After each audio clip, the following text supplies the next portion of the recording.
going to speed it up a little bit here because this is pretty tedious to watch in real time, but it's really fun to watch at high speed. The tool I'm using here is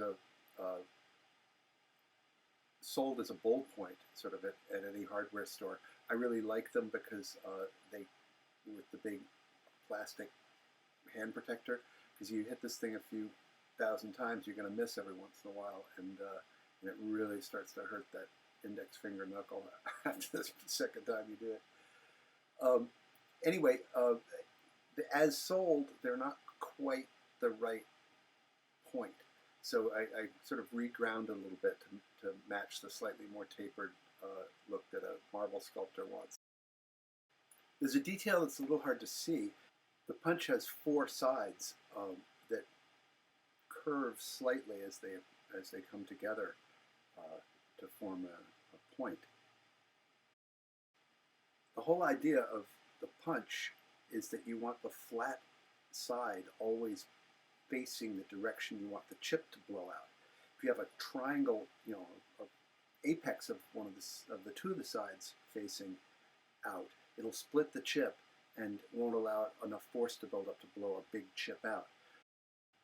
So you're constantly adjusting the rotary angle of the punch to keep that flat side facing out the direction you want the chip to depart from. That's why sculptors of marble and limestone don't use round punches like granite carvers do, because with a round punch, every blow is like a corner. I'm hitting this, you know, pretty hard. I've got a 3-pound hammer. You don't want too heavy of a hammer because you start to wear out your chisels really fast, have to sharpen them all the time, and it gets a little uncontrolled with the stone, and it's really tiring. So I find 3 pounds is actually almost a little on the heavy side. 2.5 pounds is really enough. What I'm doing, you can of course do with power tools. You can do it with a pneumatic hammer, and I'll show that in another clip.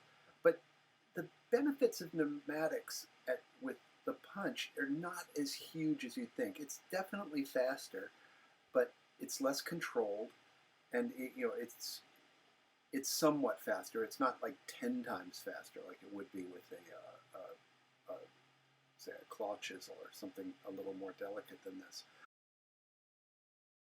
I don't mind using the manual point to do this. It's a little laborious, but this is exploratory, so it's important to keep the control.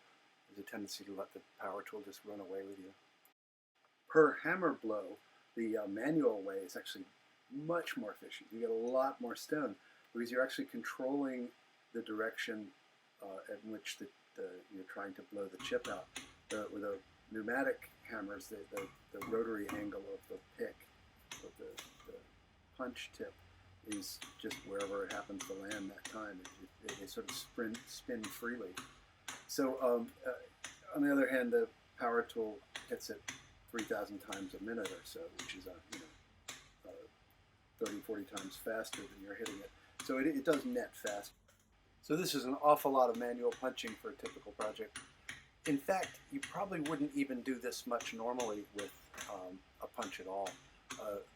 Really, for this much stone, 6 inches over an area like this, I would set up with a saw and saw this all into leaves and then just break them off with a hammer and kind of clean it all up with a punch.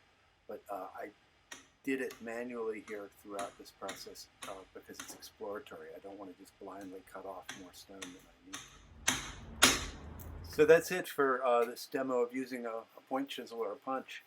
Maybe next time we'll do it with a power tool just for a fair comparison. Thanks for watching.